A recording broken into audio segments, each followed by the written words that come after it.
This 17 News at Noon podcast is brought to you by Clinica Sierra Vista. Welcome back to the 17 News at Noon podcast, where we share your news on your schedule. Crews work to clear some cars that were stuck. Now it is still snowing, but CHP officers are escorting traffic in both directions. This update coming into our newsroom.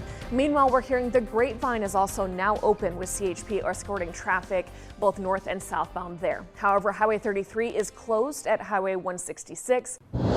Now to our court watch. Two men turned themselves in this weekend in connection with the shooting at the Lone Oak Lounge, and they're due in court this afternoon. On January 29th, when just before midnight, the Kern County Sheriff's Department says deputies were called to the Lone Oak Lounge on Rosedale Highway for a shooting. When deputies got there, they found 4 people who had been shot. 3 were taken to the hospital, and 1 declined any medical aid. Everyone has since recovered. The Kern County Sheriff's Department says the 2 men facing a judge today are Eric Menjarez and Manuel Menjarez. The men's relation to Jesus Menjarez, the man who pleaded not guilty to the 3 charges of attempted murder and other related charges last week, is unknown at this time, but as you heard, they all have the same last name. Jesus is being held on $1.9 million bail and is due back in court on Thursday. We'll have more on this case tonight on 17 News at 5. And a man accused in a beating of an 8-year-old girl that led to her death 2 years ago has now pleaded no contest to charges of first-degree murder. Cameras installed inside the home where the killing happened captured 39-year-old Clint Mason reportedly beating the girl with a belt and a metal cane. She is heard begging him to stop, and he ignored her. The girl died hours later on March 17, 2020. Court filings state prior to the attack, Mason was angry with the girl, his girlfriend's daughter, for not doing her homework and household chores. Mason faces 25 years to life in prison at a sentencing hearing March 22nd. And the mother of 3 young men killed in a New Year's Eve 2020 crash is being sued by the mother of another victim. The lawsuit states Alice Hutchings, the mother of Devon Lee Atha, one of the men who died, is being sued because those in the car, all of whom were below the drinking age, are believed to have consumed alcohol at her home on Lee River Street. Attorney Matthew C. Clark says she is believed to have been home when they were drinking. One of the revelers, Adam Teasdale, got behind the wheel afterward. He crashed nearby, killing Atha, Timothy Michael Wilson, and Andrew Nicholas Ortiz, also aged 20. Teasdale, at the time, was age 20, alleged to have been impaired, and is facing the trial on 3 counts of gross vehicular manslaughter while intoxicated. Clark is representing the mother of Ortiz. Teasdale has a hearing tomorrow to schedule a trial date. A hearing regarding the lawsuit is scheduled for April 20th. And happening today, the Bakersfield City Council is holding its 3rd public hearing on the redrawing of its ward map, and this discussion could get a little heated this time around, with critics already blasting the city's proposed boundary changes. The process of redistricting happens every 10 years and at every level across the state.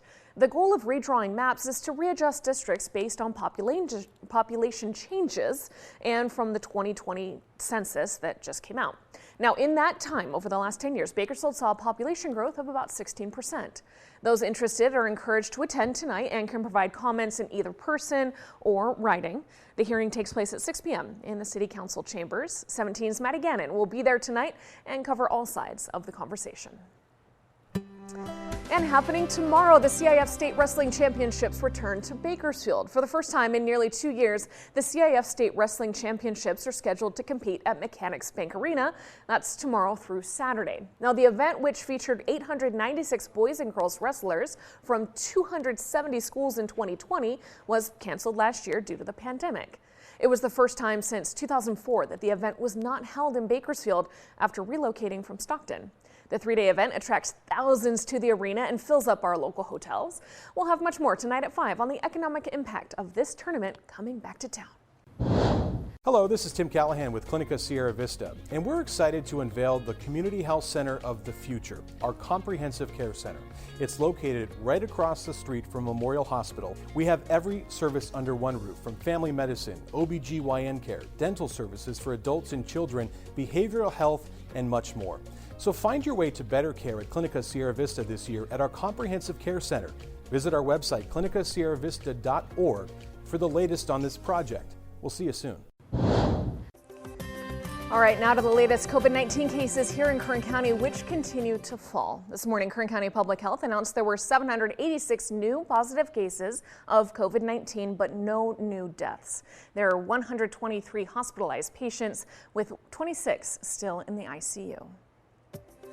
In your 17 Health Watch, a new study finds that vaping could contribute to gum disease. Researchers at the NYU College of Dentistry analyzed the oral health of more than 80 adults who were cigarette smokers, e-cigarette users, or never smokers. They found that after 6 months, pockets of tissue that are breeding grounds for bacteria were significantly worse in the e-cigarette smokers compared to non-smokers and cigarette smokers. Plaque samples showed that e-cigarette users have a different oral microbiome from smokers and non-smokers.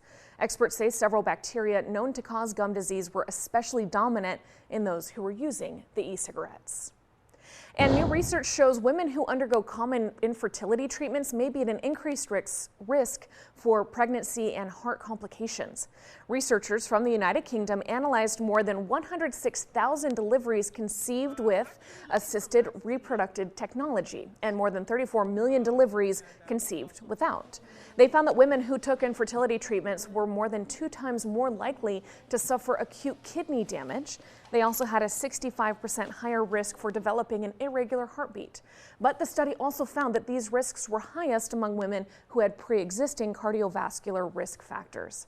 Pregnancy complications such as placental abruption, increased risk of cesarean delivery, and preterm birth were also more common in those who had received treatments. All right, it is tax filing season, and depending on where you live in the U.S., you could be forking over a very different sized chunk of your income.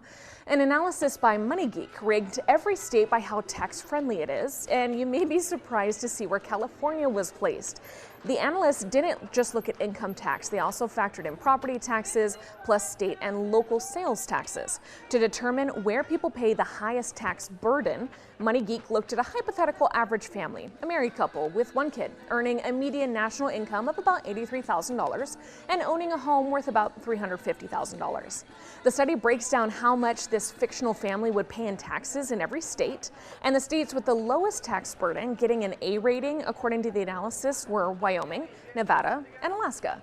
As for California, we got a B rating. It's interesting. And the highest burden, well, that's Illinois, Connecticut, and New Jersey. They got a E, which is an F somehow. I'm not sure.